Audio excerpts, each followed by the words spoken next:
and welcome to fastidieschef.com. Today I'm going to bake a wonderful Turkish bread. It's very easy to bake this, but there are a couple of things you need to think about. First of all, I never add salt from the beginning to my doughs ever.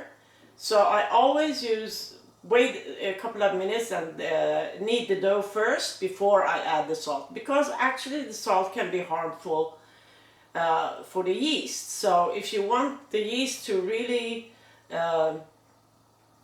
develop in correct way, you better wait with the salt to the end. So I never agree with those people who use the salt from the beginning. That it can be harmful for the bread.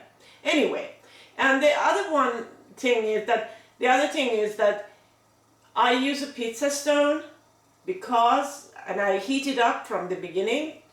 It gives the bread a wonderful development from the very beginning when it touches the warm or hot surface. But if you don't have one, it doesn't matter. Turn a cookie sheet upside down and put it at the bottom of the oven from the beginning and heat it up. That would be just fine. Don't use the convection oven function on this special bread. Just use the normal heat. That would be just fine. So there are a couple of other things, but then you have to visit my blog to see all the tips and tricks.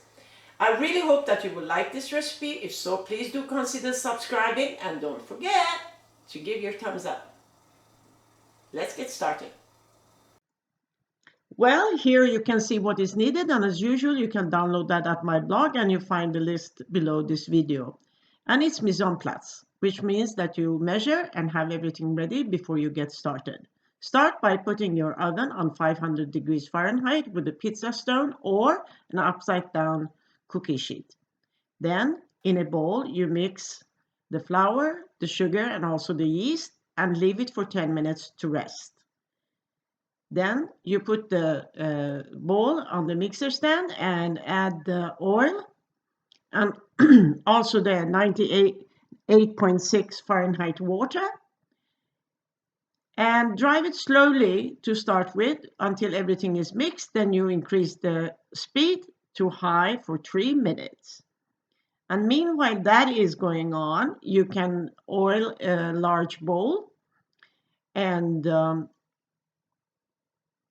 then you add the salt to the dough and run it for additional 3 minutes. When the dough gets around the hook, that's when it's ready to put it in an oil bowl and turn it around so the oil covers the dough.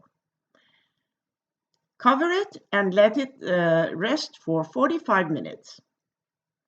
Then you prepare 2 trays with parchment paper and some very little flour on each. Put it aside. Flour your baking bench, and put the dough on it that has been doubled in size now. Fold it a couple of times. Then form it as a cylinder and cut it either in 2 or 4. In our household, we prefer to have it as 4 pieces of bread instead. So that's up to you. But 4 is just perfect for us.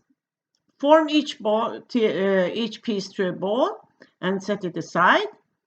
Then when you are done with all of that, you cover it and let it stay there for 10 to 15 minutes. Remove the cover and take 1 piece at a time. Flatten it with your hand and before you roll it until it is 4 inches in diameter. Put it on the prepared parchment paper. Continue until you are done with all the bread. Now you prepare the egg wash, that is egg and some very little water, and also the sesame seeds, that's black and white, that you mix together to use later. Now you brush the egg wash on the bread and sprinkle the sesame seeds on top. Then it's only to put this in the oven just for 10 to 12 minutes, depending on how large pieces of bread you are making. And I can tell you, I made it for breakfast. I had to hold it it was very hot, hold it with kitchen towel. It really looks good.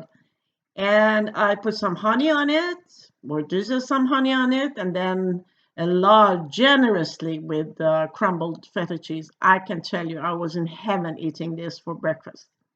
As we say in Iran, Nushe Jan, or enjoy.